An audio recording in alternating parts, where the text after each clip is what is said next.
Saudi আরবের রাজধানী রিয়াদে একটি সোফা কারখানায় ভয়াবহ অগ্নিকাণ্ডে অন্তত ১০ জন প্রবাসী বাংলাদেশি নিহত হয়েছেন।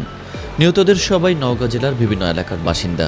এ ঘটনায় আরও কয়েকজন আশঙ্কাজনক অবস্থায় হাসপাতালে চিকিৎসাধীন থাকায় হতাহতের সংখ্যা আরও বাড়তে পারে বলে আশঙ্কা করা হচ্ছে। স্থানীয় ও প্রবাসী বাংলাদেশি সূত্রে জানা গেছে, রিয়াদের ওই সোফা কারখানায় কাজ চলাকালে হঠাৎ আগুনের সূত্রপাত হয়।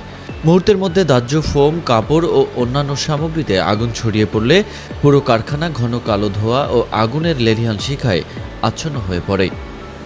আগুনের ভয়াবহতার ভিতরে থাকা শ্রমিকদের অনেকেই দ্রুত বের হতে পারেননি। খবর পেয়ে সৌদি ফায়ার সার্ভিসের সদস্যরা ঘটনাস্থলে পৌঁছে আগুন নিয়ন্ত্রণে আনেন। পরে কারখানার ভিতর থেকে নিহতদের মরদেহ উদ্ধার করা হয়। নিহতরা সবাই জীবিকার তাগিদে নওগাঁর বিভিন্ন এলাকা থেকে সৌদি আরবে পাড়ি জমিয়েছিলেন।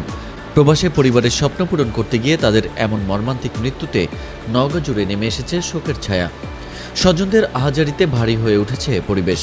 এদিকে অগ্নিকাণ্ডের প্রকৃত কারণ জানতে স্থানীয় কর্তৃপক্ষ তদন্ত শুরু করেছে। আহতদের উদ্ধার করে স্থানীয় হাসপাতালে চিকিৎসা দেওয়া হচ্ছে।